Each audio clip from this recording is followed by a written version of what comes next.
Thank you for your hard work. My question is, why am I unable to start a new relationship 5 years after my divorce? Divorce is stressful. You see, a person has 3 energies: water energy, air energy, and sun energy. Stress always reduces some of these energies. As a result of stress, your water energy has been reduced by 30%. When water energy decreases, it can affect health, personal life, or work. It didn't affect your work, it affected your health to some extent, and it affected very much your personal life. This means that your sensitivity to people has increased, and it's harder for you to continue relationships or build new ones. You're getting tired of relationships. That's the first reason. The second reason is that your sun energy has dropped about 20%. Sun energy dropped immediately. For all people on earth, beauty depends on sun energy. A beautiful woman is a sun-filled woman, a pretty sunny girl. Your sensitivity has increased, but your attractiveness has decreased. You need to replenish your energies, overcome the stress, and also the disappointment that has occurred in your life. Disappointment is treated with prayer. You need to regain faith in people, in relationships, in love. This is done with God's help. God nourishes a person. When a person is in deep sleep, what happens? They connect to God. We have a soul, and behind it is God. There are 2 souls living in the body, the Atma soul and the Paramatma, the super soul. During deep sleep, the soul is nourished by God. But even that's not enough to overcome the blow to faith. This is a conceptual thing. When we nourish ourselves, we are filled with the energy of mind, and we also have intelligence. In intelligence, there is such a thing as conceptual forces. Conceptually, a woman should believe in love, in her beauty. This is such a conscious faith, feminine, in faithfulness, purity. And when a harsh fate comes, it destroys those feelings that you are beautiful, that love exists, that you have harmony, the possibility of faithful relationships. It's not that you're unlucky, so it collapsed. It collapses for everyone. There are people who have gained the power of prayer and the ability to restore their values. When a small child is born, he or she has so much faith in love and trusts people. That childish love is so pure because there have been no blows yet. But even an adult can experience pure, bright love. What is male beauty? It lies in his ability to overcome, in his strength. When a weak man tells a woman he loves her, she thinks anything but that. She needs a strong man. A woman's strength is in her love for people. Beauty means love for people. For a man, it is cheerfulness, and for a woman, love for people. You are afraid of people. You have a fear and isolation from people. You don't see yourself, you doubt my words now, but I see you. I see how you react to people. I believe you. It's not about the relationship now, you need to recover. We have a health guide on our website. There's a guide to healthy living in the materials section.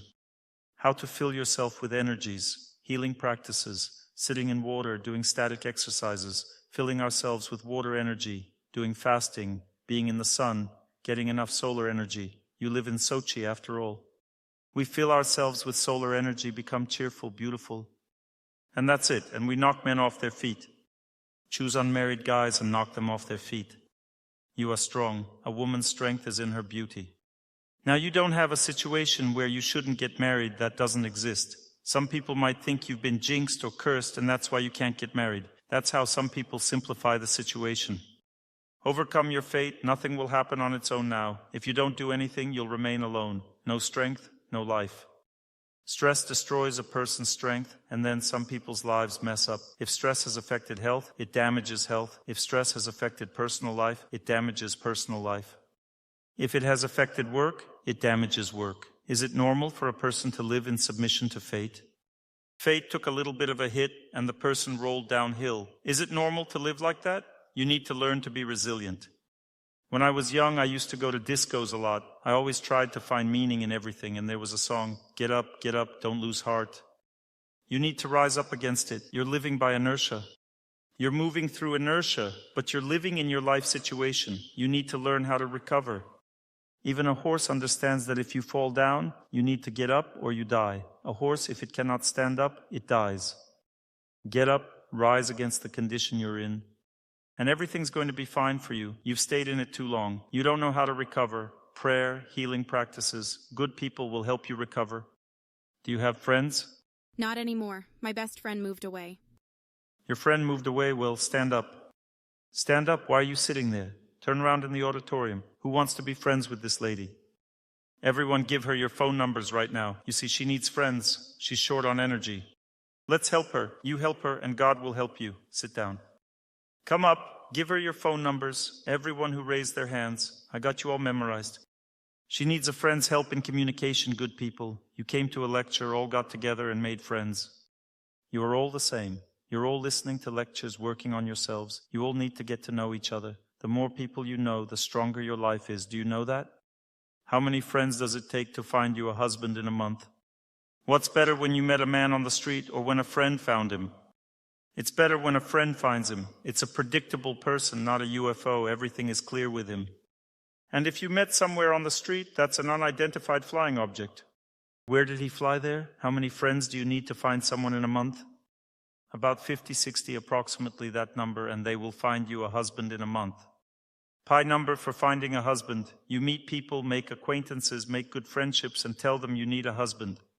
I ask, if I don't have a job, who's going to help me find one? Raise your hand. If a person has a lot of friends, they don't have any problems. But if they're alone, completely alone, it becomes very difficult to live. No one to help. You're like in the desert. We have a man available for marriage. We need to show him to all the ladies. Bring a photo tomorrow, we'll put it on the table. All the ladies will look at it. Whichever one likes him, you'll introduce them. Sometimes I'll bring in a guy and I'll ask, who likes this guy? The ladies raise their hands. I look at who has compatibility and tell them who they should get to know. And if there's 1,000 people in the auditorium, do you know how many people can be introduced? A friend in court is better than a penny in a purse. That's true, but not everyone knows how it works. It's a very powerful force, a social force. If you need to get a job through friends, it's always a very good job. Finding a close person is always a guarantee. It's a very good thing. Therefore, you need friends, and they will give you strength, restore you. Where can you find real friends? Where people work on themselves, develop. Real people, they all develop and work on themselves. Water, prolonged continuous movement, fasting, being in the sun, and a joyful state are necessary. When you recover, you'll start meeting people right away. Right now, the best way to look for someone is through your friends. So you don't have to wait for the sea weather, because there are girls who are brightly going towards their goal, and there are those who are not. You don't like the brightness. When I was at the festival, I was sitting there, and there were a lot of children. They were performing, and one little girl, only 5 years old, maybe even less, was running around and making eyes at me, stealing candies from me. Such a bright girl, attracting attention to herself, running around, smiling at everyone. You're not like that, you're modest. Therefore, you need to be introduced. The bright ones introduce themselves, the modest ones need to be introduced. In family life, which is better, the bright or the modest ones? The modest ones. They are more faithful, kinder in their behavior. The bright ones drive you crazy. Hello. I have this situation. My husband left me. We were together for almost 9 years. We both studied, of course. We've been together since university. There were a lot of mistakes on his side and mine. Overall, I think we had a good family. We have an 8-year-old child. About a year ago, he started behaving rather strange, somewhat detached, and he told me that he didn't love me anymore. He had found another woman. He confessed. I knew it from a friend. She came and told me. And then he stopped trying, as I know from others, and he tells me he doesn't love me, although he doesn't completely break off the relationship and still seems to be holding on. What does it mean that he hasn't completely broken off the relationship? What does that mean? Is he coming home, living with you? Is he divorced from you or not? He's not filing for divorce.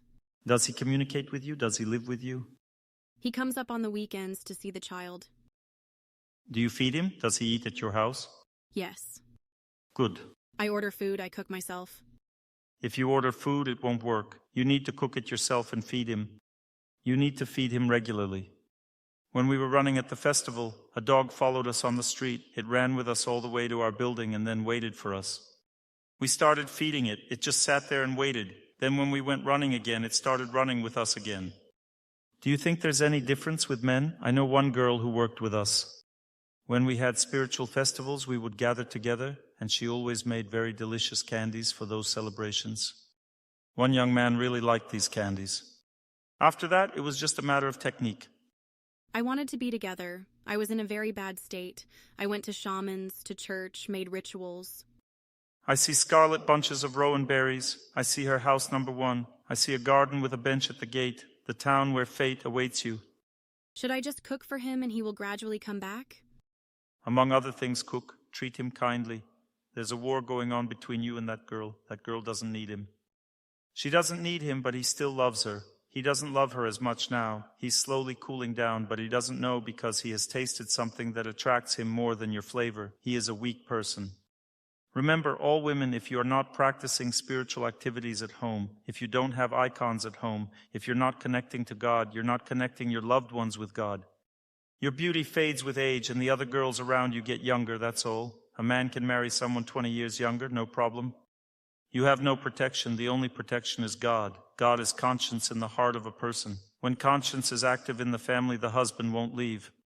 When conscience isn't active, then that's it. You have no guarantees. He felt some taste of that love there, more than he felt for you. And that's it. He went to look for his love. Who in this world should we look for? To look for oneself, for God. Look for yourself? Psychologists have probably whispered that in your ear. I'm seeing a psychologist, yes. Do I have a chance to fight for him or should I give up? You need to fight for yourself. Look, you've lost your strength. Can he come back? When a plant wilts, what are the options? You should water it, fertilize it, and it needs sunlight. Fertilize means to feed. Sunlight means God. There's no God in your life. You say you need to love yourself. A person cannot love themselves. Love arises between someone and someone else. If I start loving myself now and start lecturing you, not loving you but loving myself, you know how nauseated you would feel, how disgusting it would be. Hello, my dears, you've come to the right place. It's so interesting at first, but then you start getting all vulgar jokes and humiliating people and all kinds of nonsense. My dear, you shouldn't love yourself. The soul by its nature needs relationships. There is a foundation in life. The foundation is God. You don't have that foundation. You're losing yourself. You are asking if you can get him back or not. Well, you'll get him back. So what? Malvina has disappeared, my bride. Malvina has run away to foreign lands. Malvina will return. Will she be with Pierrot or not? No. Why? He's lost himself. Pinocchio is more interesting. Pinocchio is a completely different character, while Pierrot is weak, insecure. Do you want to be Pierrot? I'm fighting with this Pierrot. You cannot fight it. If there's no sun, the plant wilts. It doesn't matter whether you fight or not. You need sunlight. A person needs God. It's like when the sun rises, a woman becomes beautiful, a man becomes strong. In this case, you need prayer, faith, and spiritual life. The fact that I go to church, pray, is that still not enough? You're not doing it properly. You don't have the knowledge. Listen to our prayer retreats. I'm signed up for the retreat now. Start with this. Feel it. Who was at our last retreat at the festival? Did you feel that strength, that foundation? Did it feel good inside? Was it awesome? Yes. Look how energized they all are from the festival. Look at the way they're sitting. They're literally glowing. Now I'll look back from your perspective. This is again on the topic of a person lacking inner strength. What's the issue? My issue? Both of yours. I feel like I don't have enough God in my heart. You can't lose yourself like that. You were created in the image of the Lord's beloved. You are divine. Do you know what the word divi means in Sanskrit? It means divine. And here you are, broken. Should I wait for him or not? Be strong and he'll come back right away. He needs a strong woman, the kind who'll snap him into shape. He's gotten full of himself. He needs a woman he'll fall for instantly, one who'll have him wrapped around her finger. That's the kind of woman he's drawn to. When I used to be that way in marriage, he adored me, put me on a pedestal. Then I read a bunch of books saying a woman shouldn't be like that. That's exactly what I'm saying. You read the wrong books. So he really does need a strong woman? All women need to be strong. What's a woman's strength? It's in her beauty. And a woman's beauty is her ability to love people. She should radiate love. Become strong again. Lean on God. When you see him again, just look at him and that's it. Grab him by the collar and bring him home. Got it? The issue is you don't have enough inner strength. That's your problem. Her situation's basically just like yours. You get what I'm saying? But what if he's not the one I'm meant to be with? Yes, then forget about him. That would be better than what you're going through now, feeling humiliated. You can't let go because you've got no foundation. You're leaning on a person, and you don't understand how life actually works. When someone lives the wrong way, they need to rise up bit by bit. They need to anchor themselves in God. If a person stays stuck in their little world, not realizing the purpose of human life, then God begins to shake their world apart. Why? So they'll start turning to Him. So they'll grow. So they'll elevate themselves. Harsh fate comes with only one goal: to bring a person back to God. And the moment that connection is made, the harshness fades. It's done its job. There's no need for it anymore. Right now, your life feels brutal. It's falling apart. Do you have children? I have a son, 8 years old. Your life is falling apart. Do you know why? Have you asked yourself? It's because you don't have a solid inner core. Your fate is breaking you down because you're meant to rise. You need deep prayer, a real relationship with God. Faith means joy in your heart. You say you go to a temple. What do you do there? Cry or what? I ask the saints for help.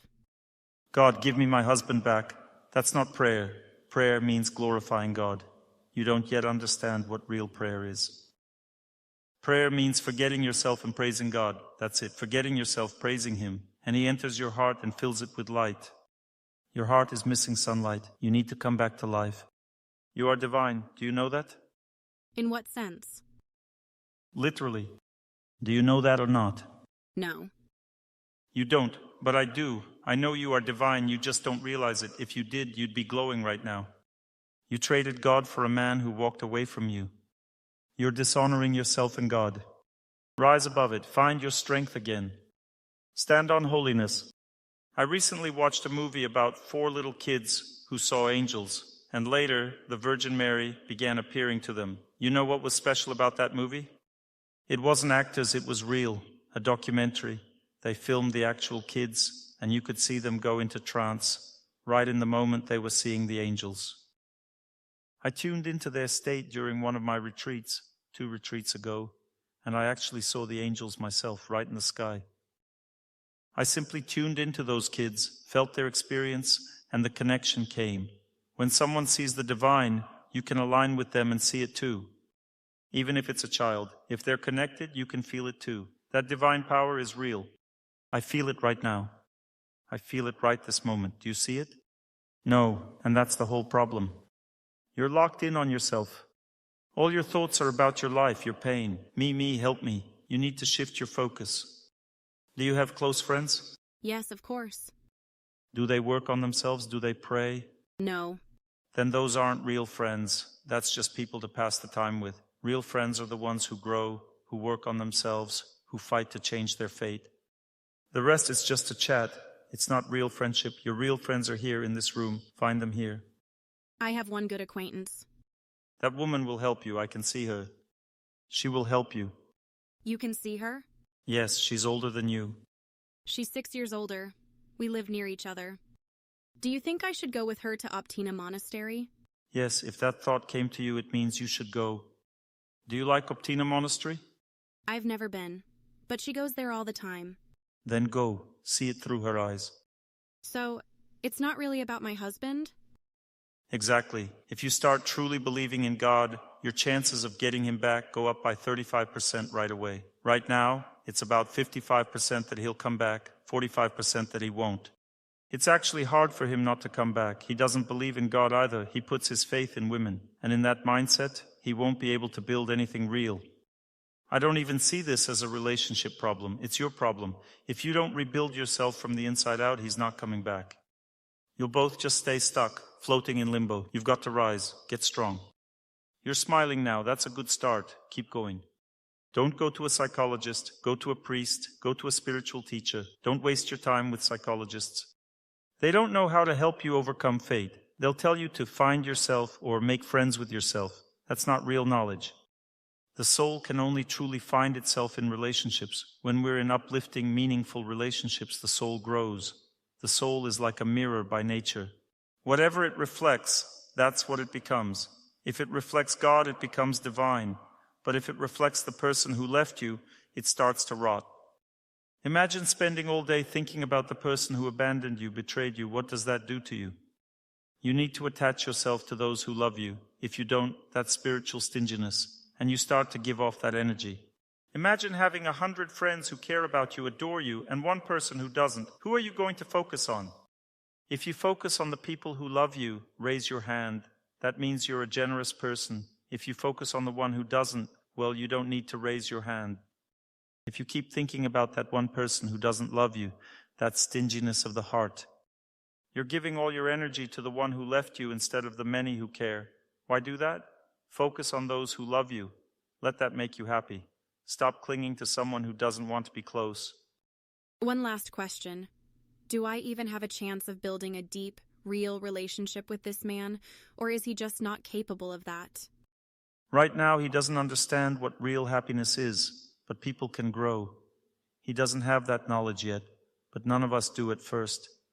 If he shows a desire to grow, to seek truth, then maybe. But right now, he thinks happiness comes from finding the most beautiful woman possible. That's his current mindset. That's why today's talk is so important. It's about what real love and real happiness actually are. Most people have no idea. He's chasing shallow beauty, something fleeting. Every woman loses her physical beauty with time, so what's left? Is love still there after beauty fades? Does love stay? Everyone falls in love at some point. That spark, infatuation, it's a form of love energy, but what will you do with it? Can you turn infatuation into true love? Because it's not the same thing. To actually love someone, you have to become someone capable of love, and most people aren't. Most people just use love, they feed off it. They want to enjoy love, but not serve it. But real love means service. That's a deep truth everyone has to learn. If you don't serve love, that relationship won't last. Sooner or later, life will tear it apart, because God doesn't support relationships built on selfishness. It's God who holds two people together. Don't hold me back, I have to go. I'm not holding you. Yes, you are. God is the one holding people. He's the one who connects them. Do you know why you fell for each other? Because you saw something divine in her, and she saw something divine in you. Love can only exist between two people who reflect the divine. When a girl is born, God gives her divine feminine gifts. When a boy is born, he gives divine masculine gifts. So what are those divine feminine qualities? Loyalty, a longing for purity, beauty, modesty, the desire to nurture, an innate drive for truth, a sensitive and subtle perception of the world. What else? Kindness, love for people, compassion. And for men, their divine qualities are generosity, strength, responsibility, detachment, self-control, resilience, courage, the power to overcome destiny, and clear judgment. People only fall in love with divine qualities, so what are typical human feminine traits? Laziness, an overactive mind, emotional hypersensitivity, mood swings, inner instability. Who's going to fall in love with that? And what are typical human masculine traits? Stubbornness, messiness, lustfulness, being rough or insensitive. Who wants that? It's the divine qualities people truly love. So if we're not striving toward God, do those qualities grow or fade? They fade, and we stop seeing each other clearly. Falling in love is when God briefly opens our eyes. It's a moment of revelation. It's like looking into a mirror and seeing your own soul reflected back, seeing love itself. So let's not focus on the little things in that reflection. Don't look for the flaws. Instead, see the higher noble side. Love lasts when we see the higher, not the petty. To see that higher essence, we need to purify our consciousness through God. When a wife prays every day, how does her husband see her? Whether it's a man or woman praying, it's easier for a man to recognize divinity in a woman than in another man. It's just more natural. To see the divine in someone, you have to bring spiritual energy into your home. But what do we usually do? We focus on work, chores, the kids, that's it. Meanwhile, we're seeing each other in pajamas, underwear, bathrobes, not exactly uplifting.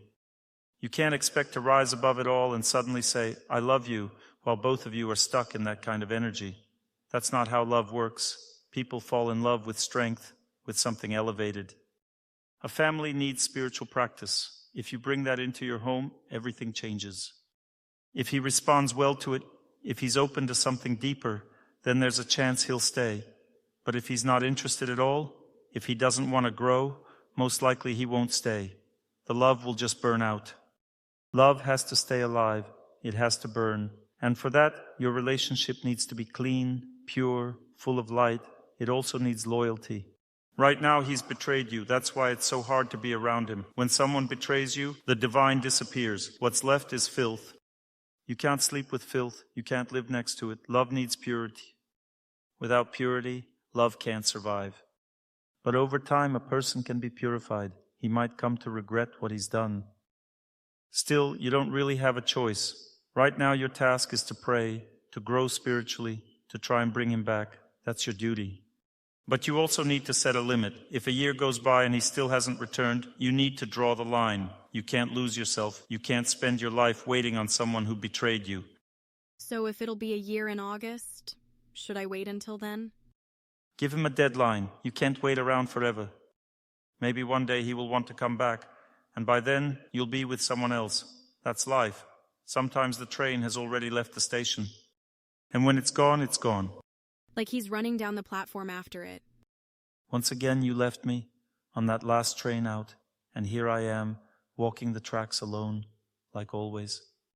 So if she meets someone else, does that mean she's found that inner strength you talked about? Yes, without that strength you'll never meet anyone worthwhile. You know how a sick little dog just lies there, not eating, not moving, won't even look at you? It's probably not going to make it. But if she lifts her head, her eyes are bright, she's wagging her tail. She wants to live. Her eyes are shining. Exactly. She's alert, she's smiling, she'll survive. Same with people. You decide whether you want to live or not. If you've lost the will to live, you'll end up alone. The world doesn't wait. It's harsh, really harsh. Either you rise above your fate and find happiness, or you don't. And to rise above it, you need three things: nature, good people, and God. That's it. Nothing else works. Nature gives you health, good moods, beauty, a sense of fullness, inner peace. It heals resentment, dissolves anger, clears away despair and fear. It brings optimism back into your heart. Only nature can do that. Good friends give you social strength. With good friends, you'll find a husband, land a job, have strong relationships with your elders, your kids. It all flows from friendship. Social strength means having people who've got your back. You argue with your husband. You call your best friend. She helps you calm down. You forgive your husband. That's social strength. You clash with your boss. 10 co-workers speak up for you. She's amazing. She just had a rough day. The boss forgives you. That's social strength. You're failing an exam, and all your classmates say, give them another shot. They're smart. They just got unlucky. That's social strength too. What's better for the child if the father comes back or not? That's not your decision, not the child's either. That's up to God. What's best for the child is for the father to become a real father. But how it all turns out, we don't know. You can influence the situation, but you can't decide for him. You can lead a horse to water, but you can't make it drink. In this world, people make their own choices. You can't choose for him. Right now, I see this man. He's leaning toward coming back. He hasn't made the final decision to leave. He just wants to chase after another woman. Because he sees life through a physical, superficial lens. He doesn't understand what loyalty, purity, or true love really mean. Love can't exist in filth. He's stuck in that filth. He left a faithful wife. He's covered in it now. And in that state, all he'll find is someone else covered in the same dirt. Dirt attracts dirt. There's no stability in that world. He's on the wrong path. But honestly, that's not the most important thing right now, because you're spiraling too. You're in free fall. No spiritual grounding, no happiness, no protection. Nature gives protection. Good friends offer protection. The temple gives protection. Nature is God's energy. Through good friends, God acts. And in the temple, God is present. Anything connected to God fills you with strength. That's what you need now, to be filled, to be nourished. You need support. But instead, you're probably going to psychologists who say things like, you just need to connect with yourself. You're already overly connected to yourself, thinking about yourself all day long. Even in your sleep, you can't stop. They tell you, focus on yourself, think about yourself, find yourself. But you've already done that. All you do is think about yourself all day long. What you really need to find is God. These people are damaging society. Just look at what they've done to you. If you talk to someone who truly holds wisdom, you'll walk away with a smile from ear to ear. The soul comes alive when it connects with God or with nature. Nature has a powerful effect on us. Just like kind-hearted people do, we used to gather, have concerts. Divya Rosa came with beautiful songs. There were amazing performers, lectures, retreats happening all the time. People were immersed in an atmosphere of warmth and kindness. We were genuinely happy to see each other every day. Small gifts, laughter. We were constantly showered in love. I handed out so many tangerines and candies I lost count. People need to be satiated with love.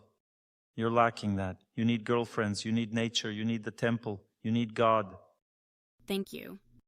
Let's continue the talk. Today's topic is loyalty, respect in the family, understanding, and love. Why are we born? What's the first thing we see when we're born and we look at our mother? What does a baby see? Love. A baby can't even be without their mother for 5 seconds.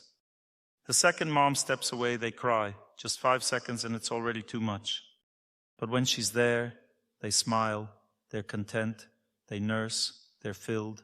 From the very beginning, life is about love. We need love, we dream of love, we long for it. And we believe from childhood that it's people who will bring it to us. We believe mom and dad will give us that love. As we grow older, we start thinking love will come from a girlfriend or a boyfriend, but we lack true understanding. We don't know where love actually comes from. We go to Sochi for heat therapy. But the sun, that's pure fire energy. And we don't even understand what pure means. The sun heals. It gives us health completely. Why do we need artificial heating when the sun exists? We're lacking real knowledge. We've been told to cover our heads from the sun, but that's like being told to cover your mouth while eating. That's like closing your mouth when a person eats. The body has two sides, a physical body that eats food and a subtle energy body that feeds on water, air, and sunlight. When we stay indoors too much, we block that energy. You need the open sky above your head for that energy to enter. People fear the sun, but we should embrace it, absorb it, and love it. The sun will never harm you. It pulls toxins out of your system. When you're in the sun, it draws them out. That's why sometimes people get dizzy. They call it sunstroke, but it's really just toxins hitting the bloodstream. It's not a stroke. It's a detox. The sun purifies you, brings joy, makes you feel clear and light. It gives women beauty. It gives men strength, the will to win. Do you know what hara is? Ra is the ancient word for the sun, and hu, or you, means rising. So hurrah literally means the sun is rising. When the sun rises, it brings good fortune. It heals, revives, and uplifts our mood. Birds start singing, everything comes alive again. But when the sun sets, things dim, energy fades. Hurrah is a cry of victory. It's when the sun rises inside your life, and luck starts turning. And then there's the word radost, joy. In Russian, it contains Ra, the sun, and Dost, which means to give. Joy literally means to give the sun to others, to share your light. When you're joyful, the sun enters you. When you're sad, it disappears. And when that sun energy leaves, so does your beauty, your strength. A woman loses her glow and becomes lonely. A man loses his will to win. That too is solar energy. And he also ends up alone. We can't survive without nature. We need it to thrive. I've been sitting in 15-degree water every day for the past 8 days, and I feel an incredible inner calm. It's all thanks to nature, thanks to your nature here in Sochi. There's a lightness in me. Today I ran 17 kilometers in 1 hour and 50 minutes, feeling young again. What can I say? You don't believe me? Others were running right there beside me. 17 kilometers in under 2 hours, easy. Healing practices make you younger. There's a song that says, anyone can feel young again if they take a breath of joyful wind. To keep your body and soul young, don't be afraid of heat or cold. Toughen up like steel. It was hot. We ran in the heat, then cooled down in the water. You can learn to love the heat and the cold. That's how you revive yourself. And then there's the power of kind friends. That's an even subtler kind of wisdom. It's hard to explain that someone goes to a retreat or a lecture and suddenly they feel like they can breathe again. Life starts flowing. Things begin to fall into place. It's subtle knowledge. Emotional connections grow stronger through joy, through love, through kindness. That's why people go to temples and sing together. Their inner bonds are strengthened. That's where real strength comes from. But if you spend your time watching Freddy Krueger or some soap nonsense or whatever new ridiculous Batman remake, you think it's nourishing you, but it's not. That stuff doesn't feed the soul. What truly nourishes us are pure, bright, meaningful human relationships. Back in the day, just 300, 400 years ago, all art was about God. Every poem, about God. Every painting, about God. Look at the Renaissance. It was all divine. And now, we've got a black square on a canvas. And apparently you're supposed to find meaning in it. Like you might even spot a dolphin in that black square. Have you seen the dolphin in the black square? To learn more on the subject of health and healing of the body, please make sure to read my health guide, available for download on my YouTube channel or on my Instagram page. Thank you very much and see you soon.